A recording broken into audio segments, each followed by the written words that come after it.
kita ini arahnya kemana, tujuannya apa. Kita punya HP canggih, kita punya mobil mewah, kita punya jabatan tinggi, gelar hebat. Terus buat apa, untuk apa, mau kemana? Nah, ini pertanyaan yang sering sulit dijawab. Jebakannya itu kadang Pak Faiz, kalau anak muda itu sekarang akhirnya overthinking. Oke. Jadi akhirnya mereka terlalu berpikir berlebih dan tidak pernah menemukan sikap, apalagi melangkah berdamai dengan orang yang salah. Ini problem kita di medsos. Kita udah tahu salah, kita benerin dia, tapi dia ngotot. Pak Faiz, banyak tuh kalau orang cerita tentang Pak Faiz, itu tentang ketenangannya. Jadi bukan hanya suaranya yang lembut, kemudian pembawaannya juga. Nah, masalahnya Pak Faiz, jenengan ini hidup di tengah zaman anak muda yang justru banyak mengalami kondisi sebaliknya. Jadi mereka selalu dibuat terburu-buru, selalu dibuat gak tenang, gitu, menggebu-gebu dan lain sebagainya. Tapi sebenarnya mereka tuh pengen untuk bersikap lebih tenang, pelan-pelan. Nah, cuman nggak bisa. Gimana ininya Pak Faiz? Tipsnya ya memang, karena memang zaman hari ini itu memang di antara pencirinya serba cepat. Apa saja serba cepat. Jangankan yang besar-besar, sekedar nge-share informasi saja kan kita balapan gitu kan. Ada teman sakit, teman meninggal, siapa yang lebih dulu mengabarkan itu kan rasanya bangga. Wah, saya lebih tahu duluan gitu. Jadi apa saja sekarang orang inginnya serba cepat. Ya kalau bahasanya orang modern itu kan inginnya efektif, efisien. Nah itu penerjemahnya kadang-kadang jadinya instan. Efektif, efisien ini terus sering diterjemahkan jadi instan. Apa-apa ingin segera, ingin cepat. Nah memang problemnya adalah kalau kita hidup hanya mengandalkan kecepatan, efeknya nanti dua. Yang pertama, kita tidak bisa menikmati hidup. Hidup serba cepat itu kan kayak dikejar-kejar gitu. Ngos-ngosan. Iya, ngos-ngosan. Yang kedua, banyak hal terlewatkan. Jadi waktu itu kan kalau kita tidak perhatikan, misalnya di sekeliling kita banyak hal bermanfaat, begitu kita pinginnya cepat saja, mungkin kita bisa dapat 5, tapi cuma dapat 2. Karena keinginan cepat itu tadi. Dan mungkin ini juga Pak Faiz ya, akhirnya ada hal-hal yang sebenarnya menarik atau penting bahkan tapi terlewatkan. Iya. Kayak saya dulu itu ketika masih ngantor, kan sering kali atau bahkan selalu itu terburu-buru karena berkejaran dengan waktu. Nah akhirnya ada teman-teman tuh yang cerita, oh di sana tuh ada taman bagus, ada kafe bagus, yang sebenarnya tiap hari saya lewati, tapi saya gak ngeh gitu, karena terburu-buru. Iya, karena kita terburu-buru. Kalau pakai bahasa lain, kalau kita selalu dengan mode terburu-buru, khawatirnya dangkal. Jadi kalau ilmu misalnya terburu-buru, ya hasilnya dangkal. Jadi ngertinya hanya itu, dia tidak telaten untuk sabar, mungkin banyak hal lain yang harus saya ketahui. Itu kalau dalam hal ilmu. Jadi maka ya penting untuk latihan sabar, mengendalikan proses, mengendalikan kesabaran mengikuti step-step sesuatu. Ini menurut saya penting. Makanya tadi saya sebut yang pertama, kita itu sering tidak menikmati hidup. Orang itu kalau mengejar kesuksesan ya, mencari keberhasilan ya, segera ingin hidupnya naik derajatnya ya. Tapi yang sering orang lupa itu menikmati step demi step, tahap-tahap dalam hidupnya. Ini yang kemudian ya bahasanya tadi ingin cepat, tapi padahal proses itu kan juga perlu kita nikmati. Nah, itu antara efeknya. Tapi ya memang generasi hari ini mungkin sejak lahir sudah terkondisikan begitu. Beda zaman saya, mungkin termasuk era Habib ya. Zaman kecil itu kan masih banyak hal yang membuat kita ritmenya tidak secepat hari ini. Saya ngalamin era tidak ada listrik, kemudian ada listrik. Saya ngalami era tidak ada internet, kemudian ada internet. Mungkin zaman Habib awal-awal dulu kalau nulis ya ngetik biasa. Ya, pakai mesin ketik. Ya, Terus komputer itu era zaman dulu MS-DOS sama yang pakai WordStar. Saya masih ingat, saya skripsi saya pakai WordStar.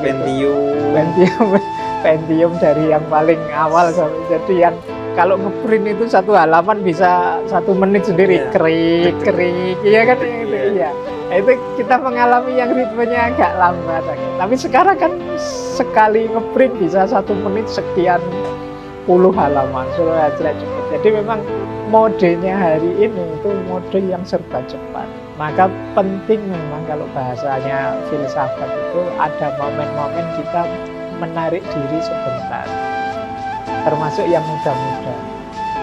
Menarik diri dari dari dilibat oleh sistem yang serba cepat ini. Kalau dalam agama ada momen kita dianjurkan melakukan muhasabah, kita dianjurkan melakukan tafakkur, tadabbur tentang ritme hidup kita ini. Itu menurut saya momen-momen yang penting kita manfaatkan. Bukan berarti kita harus lambat, Pak. Enggak. Cepat oke, efektif oke, efisien oke, tapi semoga tidak dangkal tadi. Semoga tidak banyak hal yang penting-penting terlewatkan. Semoga tidak membuat kita tidak menikmati hidup, akhirnya kurang bersyukur. Ya. Tapi mengendalikan dirinya itu gimana, Pak Faiz? Agar tadi sabar dan lain sebagainya. Kalau untuk saya sih, saya tidak tahu kok tiba-tiba kata orang, wah Pak Faiz itu. Padahal mungkin ya enggak juga, ya kadang-kadang ya gelisah juga, kadang-kadang ya bingung juga, kadang-kadang ya rasanya terburu-buru juga pasti ada itu. Tapi menurut saya begini, jadi untuk ritme yang cepat tadi, kalau bahasa permobilan itu kita harus punya kendali penuh terhadap mobil ini dan remnya juga harus pakem. Jadi kita tahu kapan kita ngegas, kapan kita ngerem. Jangan gas terus. Naik kendaraan itu kadang, saya kok gini ya, ini mungkin perlu menarik diri sebentar. Saya kok sudah rutin kayak gini terus, apa ini kondusif ya, apa ini positif ya? Itu saatnya kita. Jadi momen muhasabah ini diaktifkan sehingga nanti kita tidak terjebak muter di situ terus sistem. Saya ingat ada seorang filosof namanya Marcuse dari Jerman. Dia mengibaratkan hidup kita yang serba cepat hari ini itu seperti kita naik bis mewah. Bisnya ini mewah, fasilitasnya luar biasa. Mungkin di dalamnya ada karaoke-nya, ada AC-nya, ada toilet mewah macam-macam. Tapi kita tidak tahu bis ini mau kemana. Apakah ke jurang ataukah ke mall atau kemana. Yang penting bisnya mewah. Nah, hidup kita hari ini karena kita modenya serba cepat, kadang-kadang kita lupa. Kita ini mau apa sih? Kita ini arahnya kemana? Tujuannya apa? Kita punya HP canggih, kita punya mobil mewah, kita punya jabatan tinggi, gelar hebat. Terus buat apa, untuk apa, mau kemana? Nah, ini pertanyaan yang sering sulit dijawab oleh kita hari ini. Jadi, maka sindirannya Marcuse menurut saya menarik. Jadi, bis mewah ini kita tidak tahu mau kemana. Nah, era yang kita sebut teknologi informasi digital dan lain sebagainya, ini terus mau apa? Kalau sudah 4.0 terus mau apa? Kalau sudah canggih teknologi kita mau apa? Ini yang jarang kita pikirkan. Sehingga katanya Mahatma Gandhi kan, manusia itu teknologinya canggih tapi tidak humanistik. Nah, humanistik ini bagi saya ya termasuk arah tadi. Ini mau dibawa kemana? Nah, karena kita sangat cepat, apa-apa lari, apa-apa pengen segera nyampe, pengen segera. Cuma targetnya target artifisial kalau bahasanya. Target sementara yang ini tidak esensial. Jadi kayak tempat transit sementaranya saja, yang itu kita ingin segera sampai. Tapi setelah itu ya sudah. Kayak kita kalau kebut-kebutan naik mobil luas buanter, tapi terus sampai rumah ya terus nggak ngapa-ngapain. Ya. Jadi seolah-olah diburu pengen apa, tapi begitu sampai kamar kos ya santai-santai lagi, tidak ada apa-apa. Wong tadi pelan-pelan menikmati di jalan kan bisa, mungkin banyak hal bisa dinikmati, disyukuri, lihat keindahan ya. Tapi kan pengen buanter terus ya tidak ada apa-apa. Dan ini kalau saya tuh sering berpikir, Pak Faiz, sengebut-ngebutnya kita lebih cepat berapa menit sih ketika orang yang nggak ngebut. Iya. Jadi makanya ada tokoh stoik namanya Marcus Aurelius itu. Ini ada pepatah Stoik yang terkenal sekali. Alam semesta ini tidak pernah terburu-buru, tapi semuanya tercapai. Contohnya gimana dong? Iya, matahari dari timur ke barat, apa pernah ke susu? Ah, biar segera nyampe barat, segera kan dah. Ya dia sesuai saja ritmenya, sesuai asalnya. Musim berganti kan ya sesuai saja aturannya, tidak pernah terburu-buru dan semuanya tercapai. Semuanya tercapai. Iya. Karena mereka sudah menjalani sesuai dengan tujuan sesuai itu. Ada tujuannya, dia tahu mau kemana dan untuk ke sana dia butuh kecepatan sekian dan lain sebagainya. Jadi dia ngerti pola yang harus dia jalani. Jadi sebenarnya tadi yang Pak Faiz singgung ya, Pak, yang terpenting itu kedaulatan diri sehingga kita bisa mengukur. Iya, jadi seharusnya ini berapa lama. Sering saya bilang kuncinya orang hidup itu dua, tahu diri dan tahu batas. Tahu diri itu tadi, ngerti aku ada di mana, posisinya di mana, tujuan hidupku apa, itu bagian dari tahu diri. Besok mau apa dan lain sebagainya. Yang kedua tahu batas. Jadi tahu batas itu kita bisa mengendalikan keinginan-keinginan kita. Kita bisa ngontrol diri kita sepenuhnya, itu bagi saya tahu batas. Banyak kegelisahan kita hari ini justru sebabnya adalah kita lupa batas kita. Tidak tahu entah itu terlalu rendah atau terlalu tinggi. Jadi kalau ingin bahagia bagi saya ya kuncinya dua tadi, tahu diri dan tahu batas. Ngomongin tujuan itu kan kalau di filsafat ada teleologis ya, Pak Faiz ya, tentang bagaimana pentingnya tujuan, menentukan tujuan. Nah kita itu kan anak muda sering ya jalani aja, sehingga sering dari milih jurusan kuliah salah karena sekedar jalani aja, milih istri salah padahal ini fatal seumur hidup. Terus milih pekerjaan juga kadang salah karena ya dijalani dulu. Nah itu menentukan tujuan kalau kayak kita mau dari filsafat tuh apa sih Pak Faiz? Jadi ada satu filosofi yang saya suka, salah satu favorit saya dari Kanjeng Sunan Kalijogo. Jadi menurut saya ini menarik untuk jadi cara kita menetapkan tujuan. Kalau bahasanya beliau, angeli ananging ora keli. Apa tuh? Angeli itu kita mengalir seperti anak-anak tadi, tapi ora keli, tidak tenggelam. Jadi tidak tenggelam itu berarti kita tidak sekedar air kemana kita ke situ. Jadi kita mengalir ikut arus, tidak melawan arus. Melawan arus itu mungkin anti dengan situasi hari ini, anti kemajuannya, anti teknologi. Ini melawan arus, berat itu kalau ikuti. Tapi kita punya prinsip. Ora keli itu berarti kita tidak mengalir saja. Kita dengan mengalir itu kita menetapkan tujuan. Tapi tujuan yang tidak melawan arah. Tujuan yang menyesuaikan dengan situasi peradaban sekeliling kita. Jadi berarti dibutuhkan dua keahlian, memahami situasi dan memahami diri. Memahami situasi tadi untuk mengalir, biar kita tahu ini zamannya memang zaman seperti ini. Nah, ora keli tadi berarti kita memahami diri. Aku punya prinsip, aku punya target, aku punya idealisme, aku punya ini untuk biar kita tidak sekedar ikut saja. Jadi kalau prinsipnya hanya mengalir saja, ikut saja, ya kalau pas alirannya beres membawa kita ke yang baik-baik. Kalau alirannya negatif, kita terbawa ke yang negatif. Nah itu tujuan itu kita pelajari, Pak Faiz, atau kita menentukannya? Ada dari luar, tujuan itu harus seperti ini, seperti ini, atau enggak? Dari dalam bisa kita menentukan tujuan kita. Dua-duanya. Jadi apa keinginan kita yang itu bahannya mungkin dari luar. Makanya tambah banyak ilmu, tambah luas wawasan, mungkin tujuan kita lebih bagus. Misalnya kita belajar ini, belajar itu, terus akhirnya kita, kalau begitu tujuan hidupku yang bagus itu ini. Nah, itu dari dalam kan, keputusannya dari dalam, tapi bahannya dari luar. Jangan hanya dari dalam saja, tidak membaca keluar, tidak mencari bahan di luar, nanti kita sempit. Atau hanya nyari luar saja tanpa pendirian, ya nanti akhirnya kita bingung sendiri. Tadi itu, mengalir ke tempat yang tidak jelas. Ke tempat tidak jelas tadi. Makanya penting menurut saya, dari luar semua itu pelajaran-pelajaran. Terus keputusan milih itu di kita. Jadi bahaya kalau kita tidak memutuskan sendiri. Pada akhirnya biasanya kita gadaikan pilihan itu ikut pilihannya orang lain.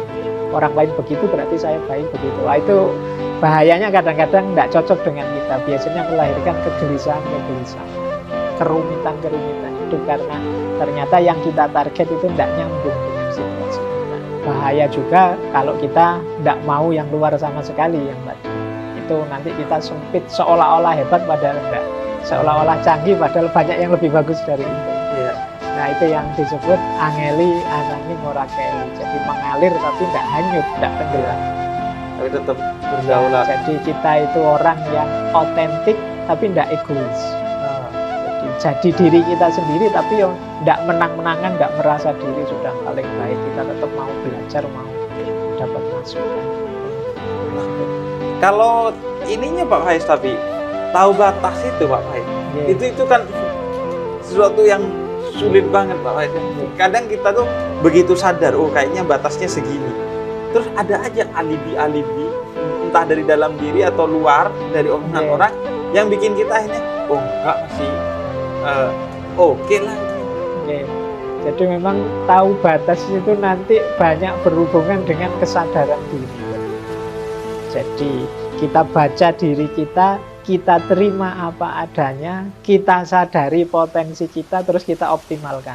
Itu nanti hubungannya dengan batas. Karena saya tidak ngerti batasku, tidak ngerti situasiku, akhirnya apa? Target ini kemungkinan hanya melahirkan kekecewaan, jadi melahirkan kegelisahan. Jadi bukan berarti kita salah bercita-cita, cuma kita kurang realistis cita-cita kita karena kita kurang cerdas membaca diri kita, posisi kita. Jadi itu kemudian pentingnya ya kita memberi waktu untuk diri kita sendiri. Jadi kita harus, itu tadi pentingnya muhasabah, tafakur, membaca diri. Jadi ngerti, oh aku ini orangnya pemarah kok, maka aku hindari situasi-situasi ini. Itu namanya tahu diri. Aku sulit kalau jadi guru misalnya, aku ini ternyata kalau ngomong sulit memahamkan orang. Ini tahu diri. Jadi guru itu mulia, tapi saya tidak matok jadi guru, bukan berarti saya nggak ingin menyebarkan ilmu, tapi aku tahu diri. Aku ngomongnya nggak bagus. Mungkin aku lebih manfaat kalau di sini, bukan di situ. Nah, itu namanya. Nah, ini hidup semacam ini menurut saya lebih membahagiakan. Tapi jebakannya itu kadang, Pak Faiz, kalau anak muda itu sekarang akhirnya overthinking. Jadi akhirnya mereka terlalu berpikir berlebih dan tidak pernah menemukan sikap, apalagi melangkah untuk memulai sesuatu. Itu banyak banget tuh, tengah malam tuh waktunya anak-anak muda tuh mikirin. Ya. Jadi overthinking itu menurut saya bagian dari ketika orang tidak sadar tentang dirinya, tidak tahu tentang dirinya. Overthinking itu orang yang mengerahkan daya pikirannya di situ tentang sesuatu yang dia sendiri mungkin sulit memecahkan. Dipikir terus tidak diputus-putuskan, muter bulat terus di situ, tidak ada jalan keluar. Nah, di antara orang tahu diri itu dia sadar batasnya. Ini memang masalah rumit. Aku bukan ahlinya. Berarti ya sudah stop. Nah, itu menurut saya salah satu solusinya overthinking itu malah. Kita tahu diri, sudahlah memang bukan wilayahku. Kalau katanya Konfusius kan, kita menemukan yang pas, yang cocok itu kan jalannya 3. Ada meniru orang lain, ada berpikir sendiri, ada ngalami sendiri. Nah, yang pertama ini mudah, enak.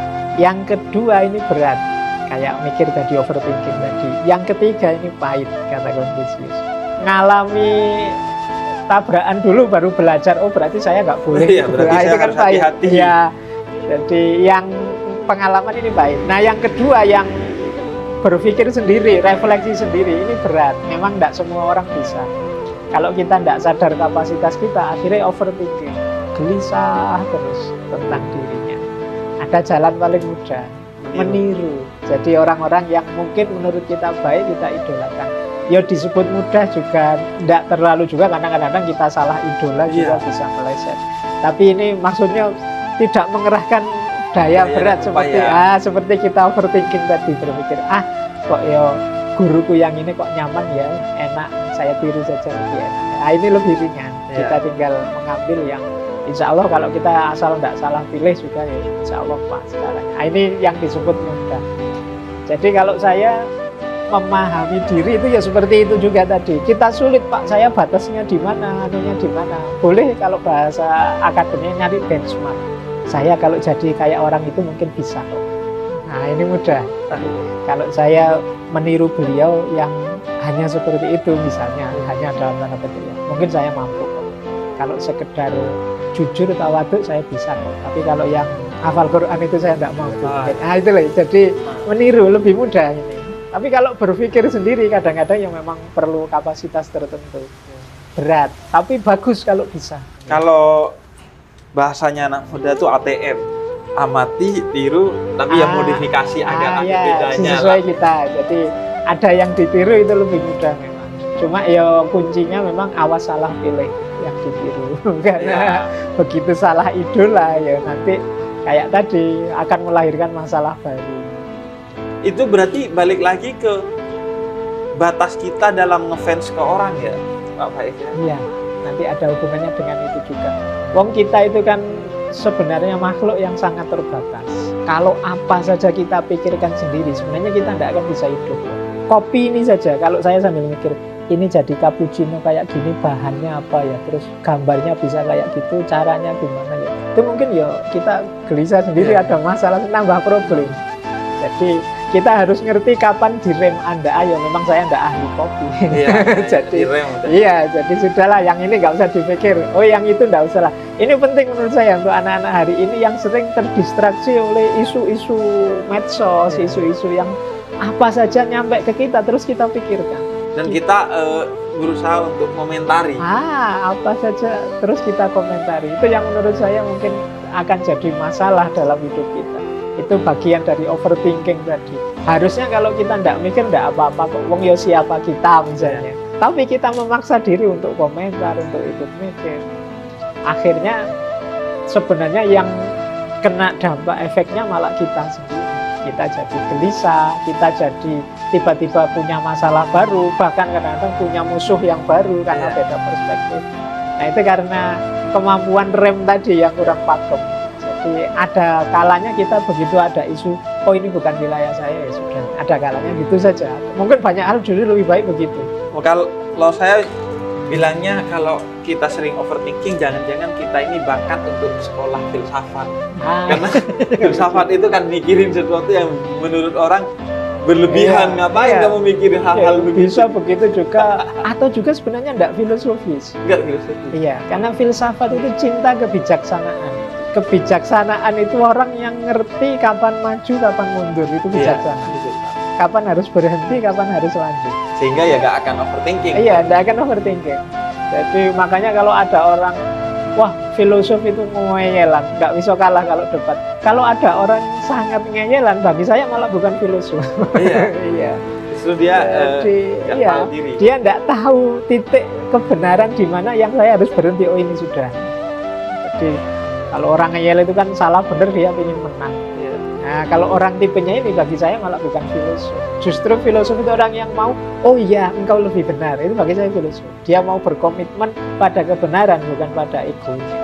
Nah, kalau berdamai dengan orang yang mungkin lebih benar, itu relatif mudah ya Pak Faiz. Tapi berdamai dengan orang yang salah. Ini problem kita di medsos. Kita udah tahu salah, kita benerin dia, tapi dia ngotot, Pak Faiz. Iya, jadi memang ngobrol dengan orang yang ngotot, yang cara berpikirnya pokoknya itu ujian berat. Iya, itu sulit kita yang tidak bisa diberitahu pokoknya ini. Jadi itu titik, kalau bahasa saya ya titik ketika kita harus kayak bahasanya Al-Quran itu. Rasulullah kan pernah juga diingatkan oleh Allah kan, innaka la tahdi man ahbabta itu. Kau bukan engkau yang memberi hidayah, tapi Allah. Tugas kita cukup menunjukkan menurutku yang benar ini, menurut saya yang baik begini. Monggo dia menanggapi apa sudah sebenarnya di luar kuasa kita sudah. Makanya Nabi itu kan di beberapa kesempatan kan sering bilang, apakah sudah aku sampaikan? Itu maksudnya ya sudah aku sampaikan, perkara nanti kamu ikut apa enggak ya sudah di tanganmu masing-masing. Nah, jadi menurut saya ya titik bijaksananya adalah kalau dia memang gelas yang tertutup, yang nggak bisa ditambah lagi, atau pintu yang tertutup yang tidak bisa dibuka lagi ya sudah. Yang penting sudah kita ketuk agar dia membuka pintu, bahwa ditutup terus ya monggo. Dan mungkin bukan soal kitanya, tapi lebih ke soal waktu ya Pak. Mungkin suatu hari dia akan mikirin apa yang kita omongin. Jadi kalau bahasa agama itu mungkin ya siapa tahu Allah ngasih hidayah pada suatu saat hari. Iya, jadi Dari kita hari. tapi cuma Jadi loading mungkin, aja. ya pancingan Buffering. jadi jalannya kita tapi tidak saat ini suksesnya. Mungkin Hidayahnya kayak masih tadi buffering. ya, kayak tadi loh, orang nemu kebenaran kadang-kadang bukan dari kata-kata tapi dari pengalaman yang dia alami. Mungkin peristiwa apa membuka mata dia. Oh iya ya, berarti temanku dulu benar yang dikatakan begini. Mungkin akan ada. Makanya saya sering bilang tuh Pak Faiz, yang jauh lebih penting dari memberikan pesan yang baik adalah memberikan kesan yang baik. Iya. Agar kesan baik itu nempel sehingga suatu hari orang itu ingat kepada kita. Iya. Itu dulu omongannya salah tapi pesannya baik. Jangan-jangan benar tuh Iya. omongannya. Jadi biar tidak muncul mental block yang kita terus kayak WA itu kita diblokir oleh Diblok, dia. ya. Oh ya emang kalau kesannya buruk kan, Iya, kan? oh ya pantas emang Diblokir, orang iya. salah karena memang kesannya juga buruk Kesannya sehingga buruk, pesannya terus kita nggak pernah diblokir. dipikirin lagi. Gitu. Ya itu penting untuk kita hari ini karena hari ini kan zamannya memang bagi saya ya digital itu kan era komunikasi yang cirinya hari ini itu antara lain tindakan komunikasi lebih penting daripada makna komunikasi kalau hari ini. Gimana tuh contohnya? Jadi orang yang penting aku komen dulu, yang penting Oh. aku kelihatan dulu. Ini kan tindakan komunikasi. Tidak mikir maknanya, isinya, efeknya dan lain sebagainya. Yang penting hadir dulu. Iya. Beda kalau kita ngobrol gini kan kita sambil mikir, milih kata yang enak, jangan-jangan Habib nggak berkenan nanti. Sebentar. Itu kan kalau langsung gini kan ada mekanisme otomatisnya. Tapi di medsos kan kesadaran ini jarang muncul. Jadi yang penting orang tampil dulu karena orang khawatir dianggap nggak ada. Jangankan itu, kadang berita teman sakit aja semuanya harus tampil mendoakan. Tidak cukup satu orang, mari bersama-sama kita doakan. Dan enggak gitu, semua kadang cuma di copy paste aja dari atasnya di copy ya kan semuanya. Karena dia takut kalau enggak muncul di situ jangan-jangan dianggap enggak peduli. Iya, iya. Jadi Itu saya ngerasain tuh di grup WhatsApp kalau ada berita duka, iya. kalau kita nggak ikut komen padahal udah banyak. Iya. Padahal mungkin kita yang enggak komen diam-diam ngirim Fatihah, Iya. diam-diam mendoakan. Tapi kan rasanya koyok belum peduli kalau belum. Iya. Jadi Hadir secara fisik iya, ya. itu yang saya sebut tindakan komunikasi dianggap lebih penting daripada makna dan kedalaman komunikasi.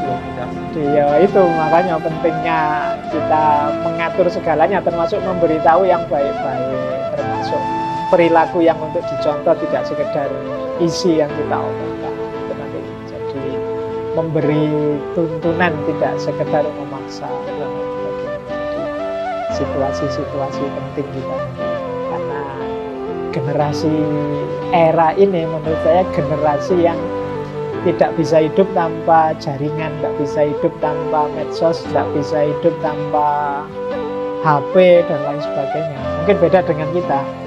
Zaman saya masih ada era tidak ada listrik, ada era cuma radio saja sama tape recorder zaman itu.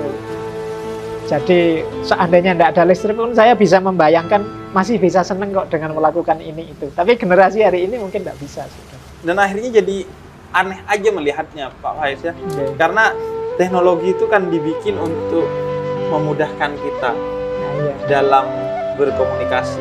Tapi justru di media sosial kesalahpahaman itu justru lebih Iya. besar dan lebih mungkin, dan pas ketemu justru hilang itu kesalahpahaman. Iya. Dan banyak paradok ya. Kayak teknologi informasi itu kan sebenarnya alat komunikasi kayak Iya. HP. Harusnya semakin canggih alat komunikasi, semakin kita tersambung. Tapi hari ini kan alat komunikasi semakin canggih, semakin kita terisolasi. Dunia sosial kan semakin habis. Setiap orang asik dengan gadgetnya sendiri-sendiri. Kadang-kadang kita ngobrol berdua gini, yang satu pegang HP ngadep sana, satu pegang HP ngadep situ. Jadi padahal fasilitas komunikasinya canggih, tapi kualitas komunikasinya turun drastis. Nah, itu situasi kita hari ini. Dan Penting untuk refleksi. Refleksi, ya. Iya, jadi yang saya bilang tadi ya, kita muhasabah. Bukan berarti terus kita balik, kalau gitu enggak ada teknologi saja, Iya. enggak mungkin, peradaban enggak mungkin dibalik arahnya. Tapi ya kita yang saya bilang tadi, kita harus sadar kapan ngegas, kapan ngerem, kapan memanfaatkan secara bijaksana. Terima kasih Pak Faiz ya. Obrolan ngalur ngidul yang Ngalur penting ngidul ya. manfaat.